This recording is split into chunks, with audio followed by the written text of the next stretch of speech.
राजनीति में अब एक्टिव नहीं रहना चाहता हूं, लेकिन लोगों की सेवा करते रहना चाहता हूं। अब कोई चुनाव नहीं लड़ना है। दिल्ली इच्छा तो यही है, पर अपने लोगों से बातचीत करके तय करूंगा। इच्छा नहीं है कि चुनाव के मैदान में उतरूं। राज्यसभा जाने के मसले पर विचार करूंगा। ये वाक्य महाराष्ट्र विधानसभा चुनाव के ठीक पहले, वोटिंग के ठीक पहले, महाराष्ट्र के सबसे बड़े नेता, महाराष्ट्र के पूर्व मुख्यमंत्री, पूर्व केंद्रीय मंत्री और एनसीपी पवार गुट के जो नेता हैं, शरद पवार का यह बयान है। शरद पवार की पार्टी इस बार विपक्ष की भूमिका में महाराष्ट्र के अंदर चुनाव लड़ रही है।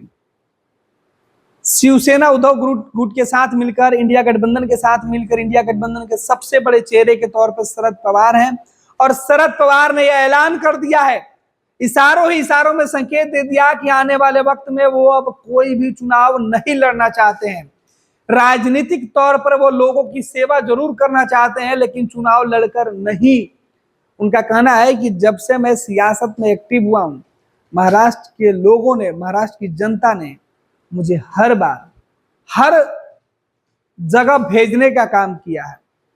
संसद हो या विधानसभा, हर जगह में गया, काम किया, महत्वपूर्ण पदों पर रहा, लेकिन अब इच्छा खत्म हो गई है। दरअसल शरद पवार कई प्रकार की बीमारियों से भी जूझ रहे हैं, उम्र भी काफी ज्यादा हो गया है। ऐसे में उनकी राजनीतिक विरासत को उनकी बेटी सुप्रिया सुले आगे बढ़ा रही है। भतीजा अजीत पवार शरद पवार से अलग होकर, उनकी पार्टी छीनकर, अपना नाम देकर अलग ही सियासत कर रहे हैं। परिवार बटा, पार्टी टूटी, शरद पवार फिर से खड़े हुए नई पार्टी बनाकर, और उनकी पार्टी का यह पहला चुनाव है, क्योंकि नई पार्टी बनी है और ये पहला विधानसभा का चुनाव महाराष्ट्र में शरद पवार लड़ने जा रहे हैं। लेकिन जिस तरीके से उन्होंने इस पहले चुनाव में ही आखिरी संदेश दे दिया है कि वो आगे कोई भी चुनाव नहीं लड़ेंगे, महाराष्ट्र में शरद पवार के जो कार्यकर्ता हैं उनके बीच ये खबर सुनकर मायूसी दिखाई दे रही है। हालांकि महाराष्ट्र के अंदर से जो खबर है वो निकल के सामने आ रही। महाराष्ट्र विधानसभा की डुगडुगी बज चुकी है। पहली वोटिंग 13 नवंबर को होने जा रही है। सरकार बनने से पहले महाराष्ट्र के अंदर शरद पवार का यह बयान कई मायने में काफी अहम माना जा रहा है। शरद पवार 90 के दशक के वो मजे हुए राजनीतिज्ञ हैं, जिन्होंने महाराष्ट्र से लेकर केंद्र की सियासत में अपना दमखम दिखाया था। महाराष्ट्र के अंदर मुख्यमंत्री रहे, केंद्र में कई प्रमुख पदों पर मंत्री रहे, केंद्रीय मंत्री होते उन्होंने कई अहम फैसले भी लिए थे, जिसकी चर्चा होती है। शरद पवार महाराष्ट्र के एनसीपी के सबसे बड़े नेता थे, लेकिन बाद में एनसीपी टूटी तो उन्होंने एनसीपी पवार गुट करके, शरद गुट करके नई शरद चंद करके नई जो पार्टी बनाई है, उसके फिलहाल वो सर्वे सर्वा है। लेकिन अब वह पार्टी जो गठबंधन करके चुनाव लड़ने जा रही है, दो टूटी हुई पार्टियों का, दो बटी हुई पार्टियों का अलग अलग नेतृत्व करके, एक तरफ उद्धव ठाकरे, दूसरी तरफ शरद पवार नए सिरे से अपनी पार्टी और अपनी जो महाराष्ट्र के अंदर राजनीति है उसे सींचने के लिए आगे बढ़ रहे हैं। ऐसे में जहां उद्धव ठाकरे के पास नया अनुभव होगा पार्टी चलाने का, तो दूसरे तरफ शरद पवार के पास फिर से पुराने अनुभव के सहारे वो नई पार्टी खड़ा करना चाहते हैं। लेकिन अपनी पार्टी की शुरुआत के बीच में जिस तरीके से उन्होंने संकेत दिए है, उस संकेत की चर्चा होने लगी है कि क्या शरद पवार अब आगे चुनाव नहीं लड़ेंगे तो क्या राज्यसभा जाएंगे।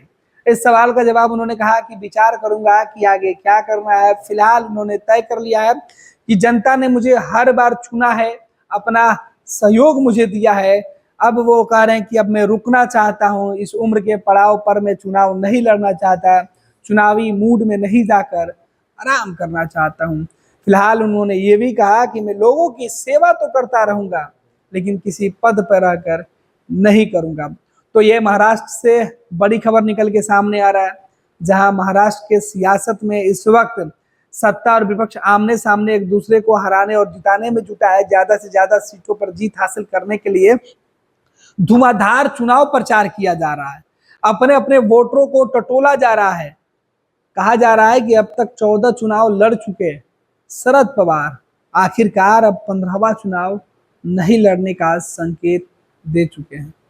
शरद पवार को लेकर आगे जो भी जानकारी निकल के सामने आएगी वो हम आप तक पहुंचाते रहेंगे। शरद पवार ने कहा है कि अब नई पीढ़ी को जरूरत है राजनीति में आगे लाने की, और इसकी शुरुआत उन्होंने अपने बेटी और भतीजे से कर दिया था। बेटी को लोकसभा की जिम्मेवारी देकर भतीजे ने पार्टी में महत्वपूर्ण जिम्मेवारी संभाली और पार्टी तोड़ के नई पार्टी बना ली। लेकिन अजीत पवार भी शरद पवार के उसी पाठशाला से निकले हैं जिससे सुप्रिया सुले निकली है। भले ही परिवार और पार्टी में विवाद हुआ है, लेकिन अब शरद पवार जो है वो कह रहे हैं कि अब मैं विचार कर रहा हूं कि आगे अब मैं चुनाव नहीं लड़ूं। अब तक वो 14 चुनाव लड़ चुके हैं, जिसमें विधानसभा से लेकर लोकसभा का चुनाव शामिल है। शरद पवार कभी कांग्रेस के, जब कांग्रेस एकजुट थी उस वक्त उसके सबसे जो महाराष्ट्र के अंदर चुनिंदा नेताओं की लिस्ट होती थी उसमें वो शुमार हुआ करते थे। बाद में उन्होंने कांग्रेस पार्टी छोड़ी और नई पार्टी बनाई, अलग खेमे बनाई, और उसके बाद धीरे धीरे एनसीपी कभी कांग्रेस का विरोध की, बीजेपी का विरोध की, कभी बीजेपी के साथ गई और कभी बीजेपी के विरोध, और आज फिर बीजेपी के विरोध में शरद पवार एक नई पार्टी के साथ खड़े हैं। देखना है कि शरद पवार का यह फैसला उनके इस चुनाव पर कितना असर डालता है। जाहिर सी बात है कि शरद पवार ने जिस तरीके के जो बातें कही है, इसका महाराष्ट्र की सियासत में कई तरीके के बयानों का मतलब निकाला जा रहा है। कहा जा रहा है कि शरद पवार के इशारे संकेत का मतलब साफ है कि वो अपने लोगों को एक बार भावनात्मक तरीके से अपील कर पाए। उनके जो वोटर हैं उनको एक बार वो चाहते हैं कि वो उनसे जुड़ जाए, और जब उन्होंने कहा कि उनका आखिरी चुनाव हो सकता है तो उनके जो वोटर है जी जान लगाकर इस बार उन्हें सत्ता तक पहुंचाने की कोशिश करेंगे। खैर देखना है, दाव पेच वाली सियासत में शतरंज की चाल शरद पवार की किस तरीके से सियासत में जो बिछी है वो उनके भतीजे और बीजेपी पर कितनी भारी पड़ती है। फिलहाल महाराष्ट्र के लोगों को तय करना है कि उनके शरद पवार के फैसले कितने अच्छे हैं, कितने टिकाऊ हैं, कितने भरोसेमंद हैं। दूसरा, बीजेपी इस फैसले के बाद, इस बयान के बाद किस तरीके से इस पर पलटवार करती है, क्या कुछ महाराष्ट्र की सियासत से निकलकर सामने आता है, वो भी देखना दिलचस्प है, क्योंकि मौका चुनावी है, दौर चुनावी भाषणों का है, दौर चुनावी वादों का है। कहीं ऐसा नहीं कि इस वादे के बाद महाराष्ट्र की सियासत में नई बवाल मच जाए। फिलहाल महाराष्ट्र की सियासत से पल पल की जो अपडेट निकल के सामने आ रहा है उसकी हम एक एक खबर आपको बताते रहते हैं। चुनावी मोड में, चुनावी तारीखों के पहले और चुनाव के दिन की एक एक अपडेट हम आप तक पहुंचाते रहेंगे। महाराष्ट्र से जुड़ी हर खबर आप केवल और केवल फर्स्ट बिहार झारखंड पर देख सकते हैं। आप हमारे वेबसाइट पर वो खबरें पढ़ सकते हैं, आप हमारे ट्विटर हैंडल पर तमाम वो वीडियो देख सकते हैं, आप हमारे यूट्यूब और फेसबुक पर जाकर आप हमें अपना प्यार और समर्थन दें, हमारे चैनल को सब्सक्राइब करें, लाइक करें। और ये वीडियो आप तक पहुंच रहा है और आपको कैसा लग रहा है इसका फीडबैक आप हमें अपने कमेंट्स बॉक्स में जरूर दें।